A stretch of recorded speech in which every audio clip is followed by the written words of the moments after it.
क्या आरजेडी नहीं चाहती गठबंधन आपसी समन्वय के साथ चले? तो नामांकन खत्म हो गया, अभी खबर आ रही है कि बांकीपुर में महागठबंधन का कोई उम्मीदवार नहीं खड़ा है। ये बड़ी बात है कि नॉमिनेशन खत्म हो गया, हाँ, उम्मीदवार आधिकारिक तौर पर नहीं है कोई। महाराष्ट्र में जैसे दोहराया ना, उसके बाद कहेगा वोट चुरा लिया, वोट चोरी हो गया। वोट चोरी हो गया। जहां जहां कांग्रेस ने कई सीटों पर ऐलान की, वहां पर आरजेडी ने अपना सिंबल देकर उतार दिया। अब का उम्मीदवार को जनसुराज का चला नॉमिनेशन करने के रास्ते से गायब हो गया। दानापुर से मुन्ना शुक्ला की बेटी को तेजस्वी यादव ने सिंबल दे दिया, नामांकन के लिए नामांकन भी हो गया।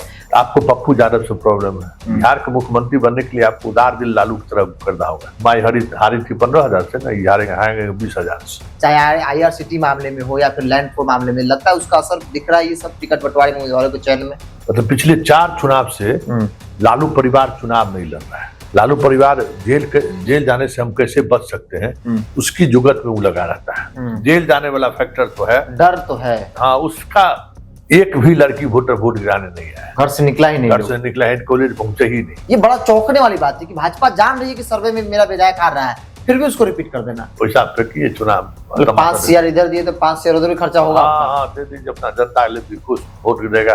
समझ लिया कि वोट देने से कुछ होने जाने को नहीं है। पहले चरण के लिए नॉमिनेशन का आज अंतिम दिन समाप्त हो गया। आज 17 तारीख और आज समय बीत गया नॉमिनेशन का। कई ऐसी सीटें जहां पर महागठबंधन के अंदर कांग्रेस और आरजेडी आमने सामने है। सवाल है कि तानाशाही किसकी है?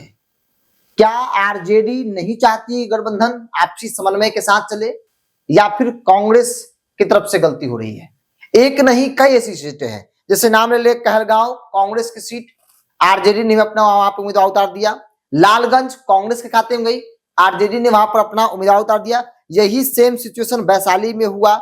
गौराबौड़ा में मुकेश सहनी की पार्टी खाते में गई और आरजेडी ने अपना सिंबल वहां पर उम्मीदवार को दे दिया, नॉमिनेशन कर दिया गया। मेरे साथ वरिष्ठ पत्रकार संतोष सर है। सर, ये लगता है कि आपसी समन्वय है या फिर भाजपा के खिलाफ आरजेडी कांग्रेस मजबूती से लड़ रही है? जो स्थिति है उससे तो नहीं लग रही है।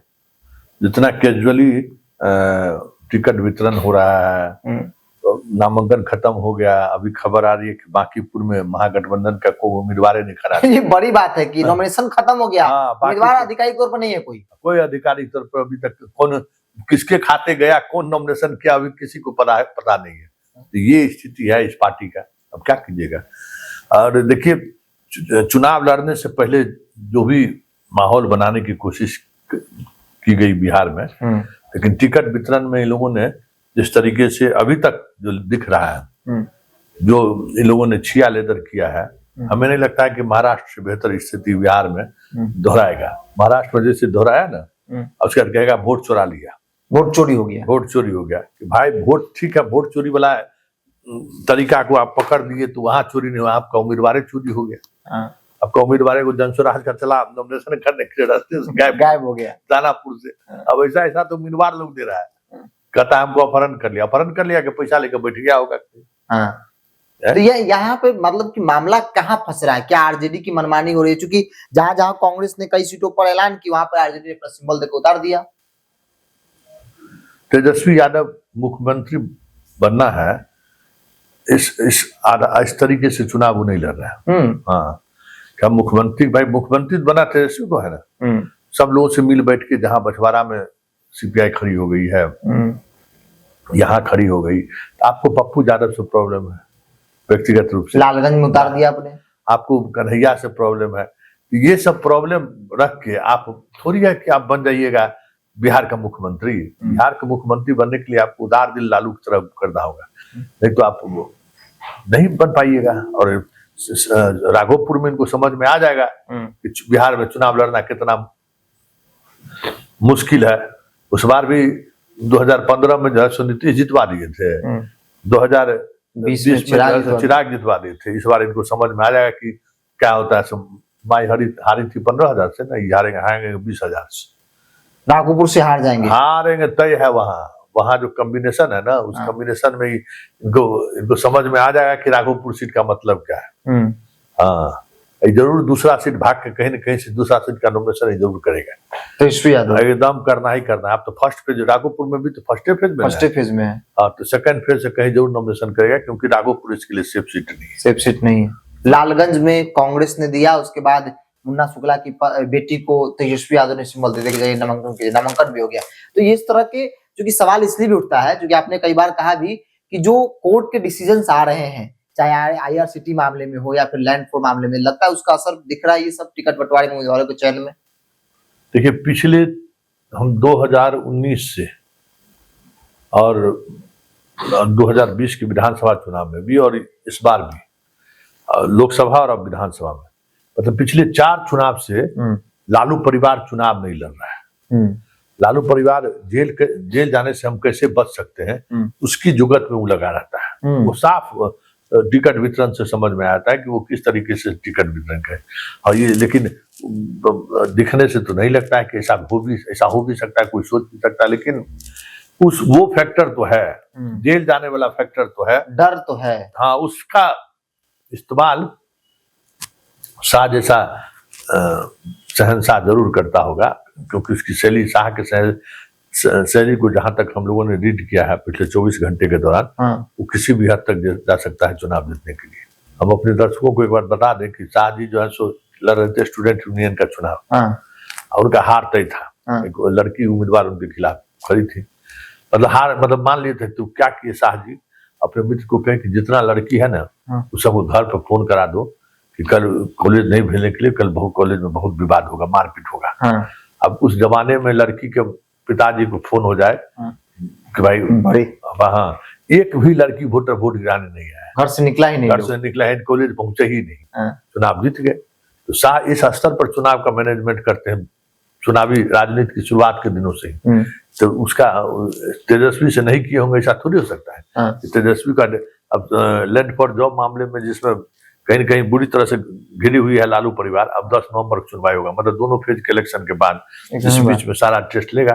कांग्रेस को लेकर जो कहा जा रहा है, देखिए कांग्रेस चुनाव से पहले जितना करने, टिकट वितरण करने में कांग्रेस ने अपनी शैली में नहीं बदला है, और जब तक उस शैली नहीं बदलेगा तब तक बहुत मुश्किल है। जितना पिछड़ा दलित का जो स्लोगन दे रहे थे वो दिखा नहीं, कहाँ दिख रहा है। अति पिछड़ा सम्मेलन और दलित सम्मेलन करके क्या किए, कुछ तो नहीं दिखा। वोट यात्रा के दौरान जो लोगों को जोड़ने की कोशिश हुई, वो भी जोड़ते हुए नहीं दिखे। और ये अलग बात है कि अभी ऋषि मिश्रा को उन्होंने टिकट दिया है, और वहां अगर मजबूती से लड़ाई हो जाए तो चीजें पलट सकती है। दरभंगा जिला का रिजल्ट पर, जैसे समस्तीपुर जिला में बहुत कुछ पिछले चुनाव में पलटा, इस बार तो उम्मीद कम है, लेकिन उससे माहौल, क्योंकि वहां के विधायकों से बहुत गुस्सा है, कोई इनकम्बेंसी बहुत ज्यादा है बीजेपी के विधायकों। बीजेपी का जब सर्वे आ रहा था, कई तरह के सर्वे जब सामने आए, तो ऐसा कहा गया कि बीजेपी में इस बार तकरीबन 40-45% विधायकों का टिकट कटेगा, क्योंकि रिपोर्ट बहुत गंदा है, किसी भी हाल में जीतेंगे नहीं। बावजूद भी भारतीय जनता पार्टी ने फुल कॉन्फिडेंस के साथ रिपीट कर दिया। ये बड़ा चौंकने वाली बात है कि भाजपा जान रही है कि सर्वे में मेरा विधायक हार रहा है, फिर भी उसको रिपीट कर देना। उसको पता है ना कि विधायक चुनाव थोड़ी लड़ता है, मोदी जी लड़ते हैं, अमित शाह लड़ते हैं, उसको जिता लेंगे जैसे भी हो, यही मैनेजमेंट करके जिता लेंगे। अरे अब इस बार के चुनाव में मान लीजिए कि कम से कम टिकट लेने में 500 करोड़ का खर्च, जनता नहीं समझ रही है क्या? जनता को भी तो जा रहा है कि पैसा देकर कौन टिकट लिया है, तो वो चीजें अब बदल रही हैं, उसका असर पड़ेगा। मतलब अब पैसा लेके जनता भी वोट करेगी। लीजिए पैसा फेंकिए, चुनाव 5 शेयर इधर दिए तो 5 शेयर उधर भी खर्चा होगा। हाँ, दे दीजिए, अपना जनता भी खुश वोट देगा, समझ लिया कि वोट देने से कुछ होने जाने को नहीं है। हाँ, तो इसलिए विधायक से गुस्सा है तो क्या है, पैसा लीजिए, अपना वोट दीजिए। कल अमित शाह रात भर एक्टिविटी उनकी होती रही, क्या जानकारी है? क्योंकि कहा गया कि भाई बागियों को मना रहे थे।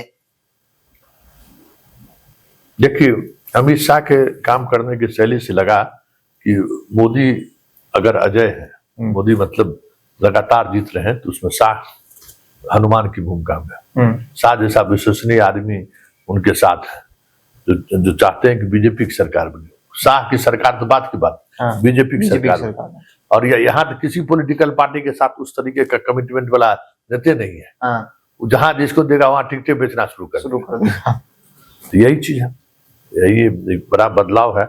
लेकिन ये जो कुछ भी संकेत जा रहा है, महागठबंधन को मतलब कह सकते हैं कि शुरुआती दौर में ही जो चीजें सामने आ रही है बड़ा नुकसान होगा। बड़ा नुकसान होगा। ये बड़ा सवाल है कि जब अपने भाषणों में तेजस्वी यादव ये कहते हैं कि भाजपा के खिलाफ मजबूती से लड़ रहे हैं, तो फिर टिकट बंटवारे में ऐसा क्यों? आपसी समन्वय क्यों नहीं बना पा रहे हैं?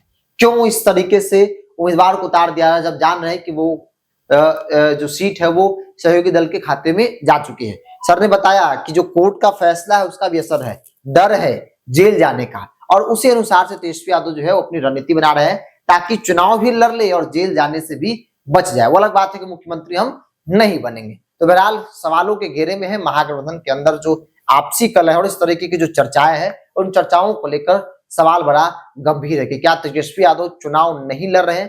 पिछले 2-3 चुनाव को देखा जाए तो तेजस्वी यादव सिर्फ और सिर्फ नेता प्रतिपक्ष के लिए चुनाव लड़ रहे हैं, मुख्यमंत्री बनने के लिए नहीं। बहरहाल आप क्या मानते हैं? आप अपनी राय को कमेंट्स बॉक्स में लिखिए। इस पूरी रिपोर्ट में बताइए। बहुत बहुत धन्यवाद।